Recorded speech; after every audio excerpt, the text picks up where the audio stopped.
안녕하세요. 미국 생활 주도하는 남자 미주남TV의 제입니다. 여러분들 잘 지내고 계신가요? 저는 최근에 또 한국에도 다녀오고 여러가지 일 때문에 바빠서 그동안 업로드를 못했어요. 그래도 그동안 여러분들이 꾸준히 금 영상에 대해서 구독과 좋아요도 많이 눌러주시고 댓글도 많이 달아주셔서 너무 감사를 드립니다. 제가 금에 대한 영상을 좀 더 많이 올릴 건데요. 여러분들 구독과 좋아요 많이 부탁드립니다. 이번 영상은 돈이 무엇이며 돈이 어디서 생겼는지 돈에 대한 역사를 알면 미래를 알 수 있어요.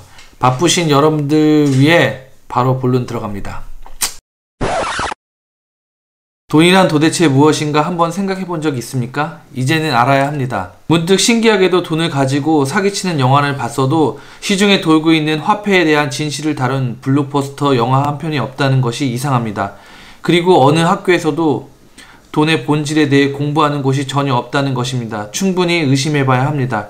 그렇다면 돈은 어디서 생기는가 생각해 본 적 있습니까? 물론 우리들은 언론에서 보고 들은 것처럼 돈은 중앙은행과 정부에서 만들어진 거라 믿고 있습니다.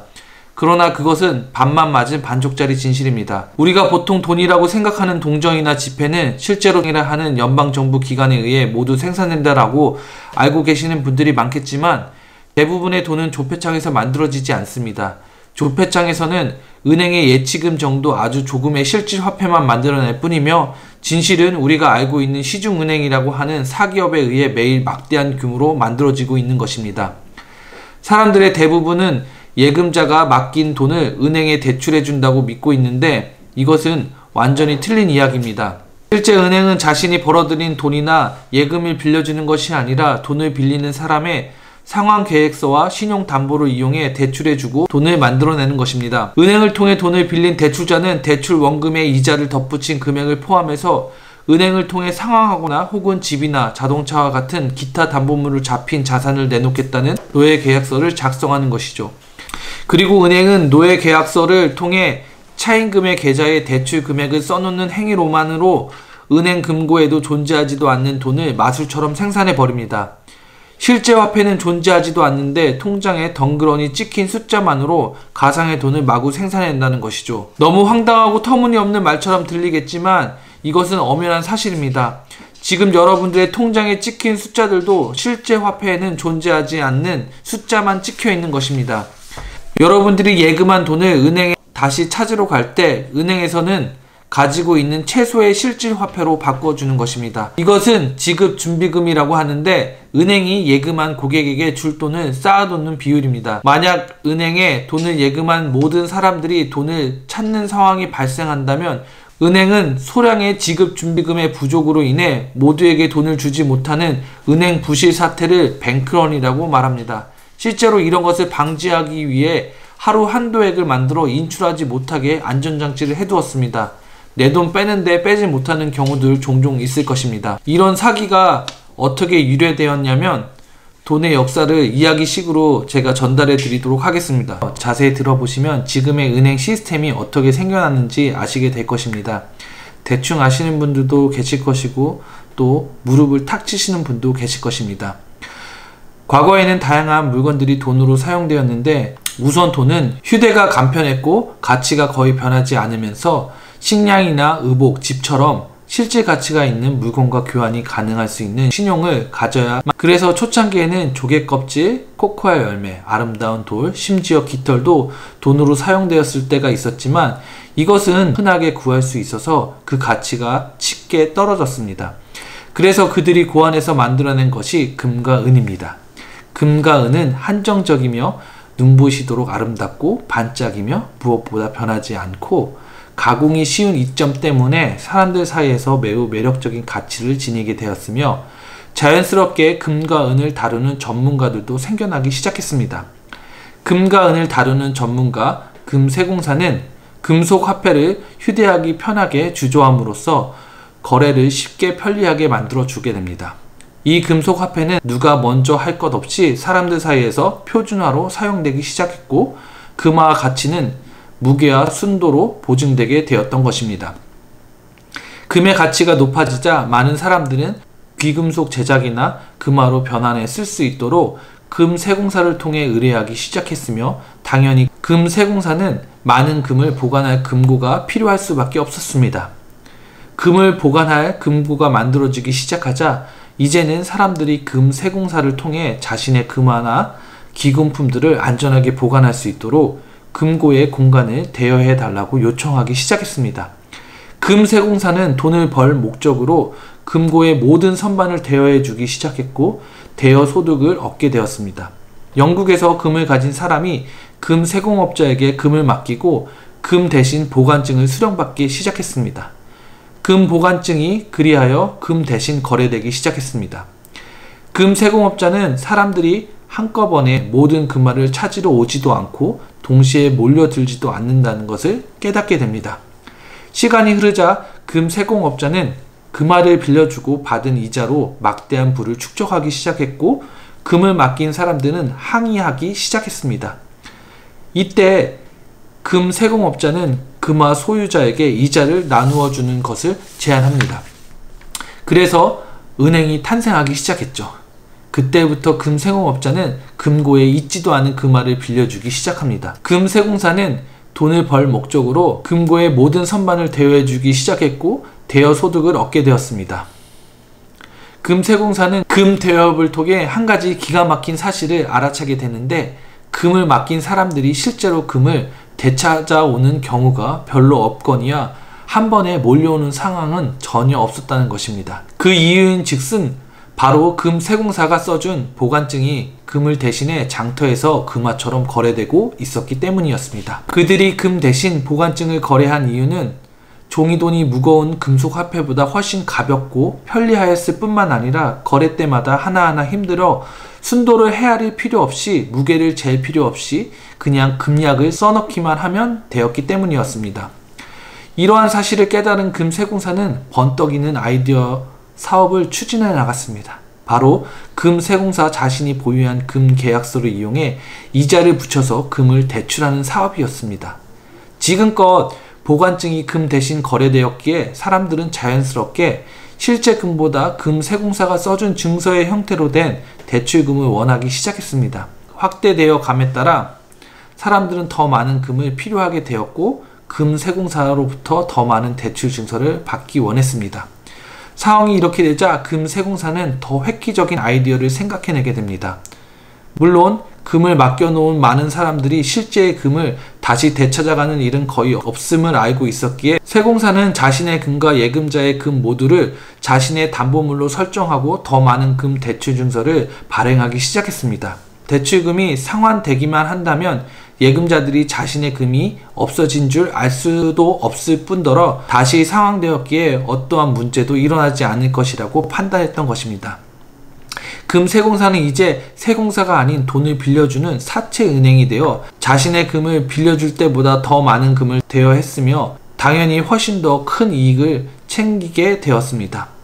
금 세공사는 금을 대여해준 예금자의 금을 누군가에게 빌려준 대가의 이자로 인해 큰 돈을 벌었던 것이죠. 금 세공사는 업종 간판을 이제 세공사가 아닌 은행업으로 업종을 변경했으며 그로 인해 일반 시민보다 더 부유해졌고 그것을 과시하며 자랑하기 시작했습니다. 그러자 사람들 사이에서 은행가가 예금자들이 맡겨놓은 금을 담보로 대출해주는 것이 아닌가 하는 의구심이 생겨나기 시작했습니다. 그리고 이러한 의구심은 사람들 사이에서 마치 전염병 유행처럼 퍼져나가기 시작했습니다. 금 세공사의 신용을 의심한 예금자들은 자신의 금을 보여주면서 해명하지 않으면 맡겨놓은 금을 모두 찾아가겠다고 세공사를 위협했습니다. 그러자 세공사는 금고 속에 많은 양의 금을 보여주며 여러분의 금은 안전하니 걱정할 것 없다고 안심시켰습니다.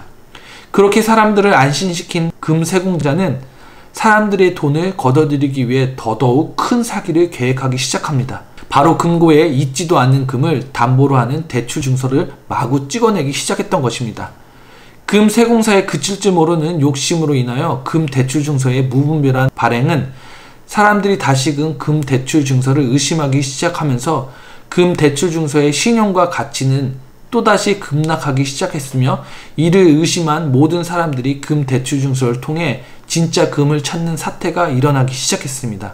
결국 금 세공사의 욕망의 사기도 종말을 맞이하게 됩니다. 세공업자들은 금고의 금보다 10배나 많은 보관증을 발행했고, 또한 준비지급금으로 10% 정도 두었고, 예금의 대부분은 은행에 존재하지 않았고 다 대출해줬던 것이죠. 결국 금은 실제로 사람들의 거래에서 이동한 것이 아니라 대신 금의 증서에서만 사람들 사이에서 돌았던 것입니다.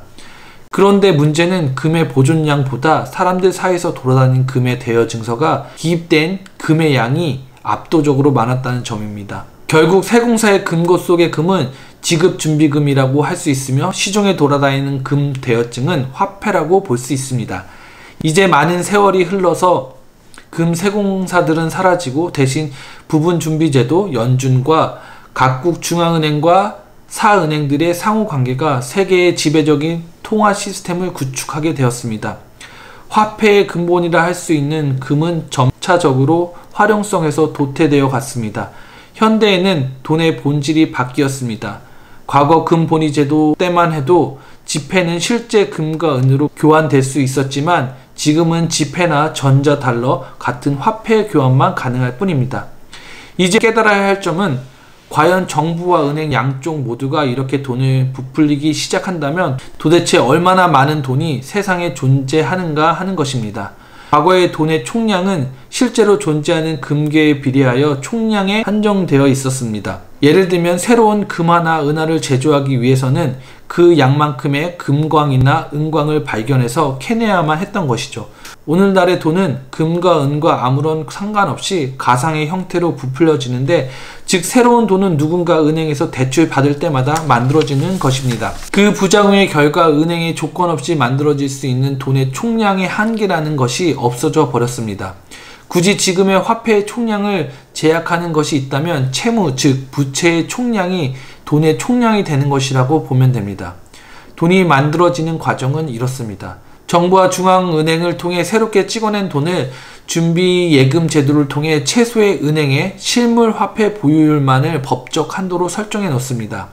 과거에는 은행이 금고에 있는 실제 금 1달러 가치에 한해서 10달러의 돈을 만들어내는 게 원칙이었지만, 오늘날 예금 준비율은 금 보유량에 아무런 관계가 없으며 새로 창조된 돈들은 은행이 그 전에 보유하고 있는 자산의 부채의 돈에 따라 그 일정 비율에 정해질 뿐입니다.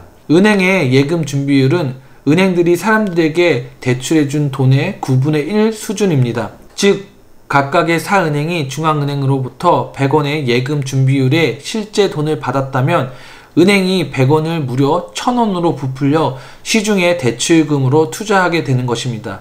이것은 세계의 모든 금융 시스템에 적용되고 있으며 사실상 없는 것을 있는 척 보여주며 속여 파는 것이기 때문에 일종의 금융사기라고 볼 수 있습니다.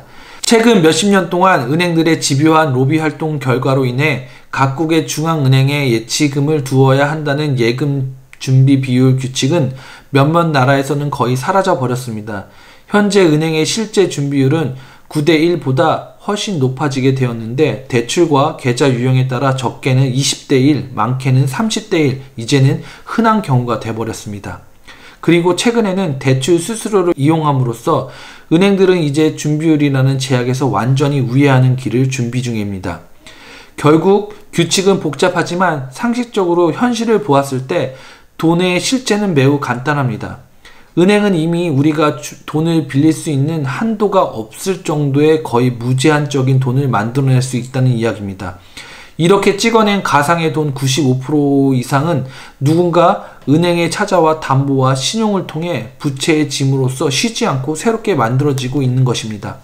이것은 아이러니하게 지금의 경제가 멈추지 않는 쳇바퀴 돌기 위해 만들어낸 거대한 사기극이며, 실제로 존재하지도 않는 돈을 찍어냄으로 인해 발생한 부채와 경제 버블은 그 무엇으로도 막을 방법이 없다는 것입니다. 돈을 다시 걷어들이면 되지 않느냐 문제는 뿌려버린 많은 돈들이 전혀 환수되지 않고 있다는 점입니다. 누군가의 검은 계좌에서 잠을 잘 수 있고, 혹은 파산하는 사람들이 늘어남으로 인하여 돈의 환수는 더더욱 어려워지고, 풀려버린 시중의 돈으로 인해 물가는 점점 치솟아 오릅니다. 현재 코로나 사태의 재앙으로 인해 많은 실업률이 늘고 소비라도 위축된다면 경제의 쳇바퀴는 그 즉시 멈춰버리게 되는데, 문제는 환수되지 못한 돈에 의해 소비 위축이 오는 것이 아니므로 재무부와 중앙은행은 아무런 제약 없이 더 많은 가상화폐를 뿌립니다. 경제를 계속 돌리기 위함이죠. 결국 환수되지 못한 돈과 경제 위축이라는 명분으로 무분별하게 뿌려진 돈들, 이것은 결국 현재 경제 시스템이 코로나 사태 이후로 이제 한계점에 가까워져 가고 있다는 것을 여러분들은 깨달아야 합니다. 그러니까 화폐는 여러분들이 생각하는 만큼 가치를 지녔고 그 가치로 인해 경제가 성장한 것이 아니라 아무것도 아닌 종의 돈의 가치를 지금 현 경제 시스템이 억지로 끼워 맞춘 것입니다. 사실 우리가 알고 있는 돈이라는 것은 돌아다니고 있는 고철보다 값어치가 없는 존재입니다. 생각해 보시죠. 금의 신용과 희귀성, 그 담보마저도 잃어버린 이 종이 쪼가리가 도대체 무슨 값어치가 있겠습니까? 우리를 속인 것이죠. 마치 값어치가 있는 척 이런 비열한 짓은 현재 비트코인에도 그대로 적용시켜 여러분들이 그럴싸하게 속고 있는 것에 눈치를 채야 한다는 것입니다. 결국 은행은 정부의 적극적인 협조 속에서 이러한 합법적인 폰지 사기 통화 시스템을 대놓고 활용할 수 있게 된 것입니다. 폰지 사기란 현실적인 거래라는 것은 누군가에게서 무엇을 빌려준다고 했을 때 반드시 그에 상응한 무언가를 주어야 합니다. 그런데 은행은 자신이 갖고 있지도 않은 돈을 우리에게 빌려준다고 거짓으로 약속하고 이행을 통해 은행은 빚과 이자를 통해 수익을 벌어듭니다. 자신들도 없는 돈을 우리에게 거짓으로 있는 척 빌려주놓고 말입니다. 그래서 정부는 기업, 소기업, 가정에 이르기까지 누구나 저토록 천문학적인 부채를 지고 있는 까닭이 무엇인지 여러분들은 일찍이 생각해 봐야 합니다. 어떻게 빌려줄 수 있는 돈이 저렇게 많은지 여러분들이 일찍이 의문을 가져본 적이 있습니까? 돈은 존재하지 않습니다. 우리들 대부분이 정부, 회사, 개인을 막론하고 은행가들에게 무거운 빚을 지고 있습니다. 자동차 할부, 카드빚, 학자금 대출, 모기지론. 결국 은행에 부채가 없으면 돈도 생산할 수 없다는 사실을 우리는 깨달아야 합니다. 부채를 인위적으로 만들어내고 그것을 바탕으로 돈을 만들어내기 때문입니다. 돈을 빌리지 않으면 순환되지 않기 때문에 은행에서 돈을 빌려 번영하는 삶도 없습니다. 그래서 답은 금과 은입니다. 끝없이 부채를 만들어내기 위해 은행은 원금만 만들어내게 되고 은행은 사람이 지불해야 할 이자는 만들어내지 않습니다. 그렇다면 이 이자는 어디서 가져올 수 있을까요? 네, 맞습니다. 이렇게 함으로 끝없는 부채를 만들어내는 시스템은 은행이 만들어내는 것입니다. 그렇다면 지금처럼 위기가 올 때마다 미친듯이 돈을 풀고 걷어들이는 상황만으로 앞으로의 경제 문제에 타결을 할 수 없다는 것인데 이러한 시스템 자체가 바뀌어야 한다는 것이죠. 그렇기 때문에 금은 오랜 세월 동안 꾸준한 신뢰를 받아왔고 이미 많은 화폐제도 개혁가들도 이제는 근본위제로 다시 돌아가야 한다는 주장을 하고 있지만 문제는 그 많은 금이 도대체 어디 있는 겁니까? 연준 지하실 아니면 포트녹스? 근본위제로 돌아가기 전에 미국은 먼저 연준과 포트녹스의 실제 금의 실체를 밝혀야 하겠지만 절대 보여주지 않습니다. 자신들이 이야기한 금 실제 총량이 없기 때문입니다. 그래서 삐집고 나온 것이 비트코인인 암호화폐인 것입니다. 그리고 사람들은 공평한 화폐제도 시스템이라는 인식을 심어주기 위해서 탈중앙화 화폐라고 언론에 외쳤던 것이지만 결국 이것은 거래소와 코인판이라는 거대한 투기판이 형성되었을 뿐 이로 인해 사람들 사이에서 돈과 같은 가치가 형성되어지는 도움만 줬을 뿐입니다. 그냥 처음부터 존재하지 않았다고 보는 것이 맞는 이야기입니다. 그리고 현재 각국의 중앙은행들은 BIS 명령에 따라 CBDC 화폐 연구에 추진 중에 있습니다. 새로운 화폐의 출현으로 현재의 임계점에 다다른 기존의 낡은 금융 사기를 버리고 더 편리하고 고단수적인 금융 사기들을 저들은 구축해 나가기 위한 것입니다. 새로운 화폐 출현에 앞서 한 가지 진통을 겪어야 하는 것이 다름 아닌 현 경제의 경제 시스템 붕괴인 것입니다. 지금의 경제 버블 시스템이 붕괴되어야 새로운 금융 시스템을 적용시킬 수 있기 때문입니다. 낡은 것을 고쳐 쓰는 것이 아닌 새 것을 사들임으로 비용과 시간을 아낄 수 있다는 뜻입니다. 그리고 현재 이런 경제 붕괴를 엘리트들이나 코로나 계획이 열심히 뒷받쳐주고 있는 것입니다. 고로 현재의 국가 부채는 그냥 허상의 빚일 뿐입니다. 언론에서 말한 국가 부채는 여러분들이 은행에 존재하지도 않은 돈을 빌려서 평생 일해서 갚아야 한다는 커다란 숙제일 뿐입니다. 한마디로 국가의 빚이 많으니 쉬지 않고 일하거라 라는 일종의 암시일 뿐 국가의 부채는 국가의 존립 문제에 아무런 영향을 주지 못한다는 것입니다. 정확히 말하면 일부러 이렇게 국가의 부채의 심각성을 우리에게 보여줌으로써 우리의 인생의 노동력을 좀먹게 하는 수작이라고 보는 것이 더 맞을지도 모릅니다.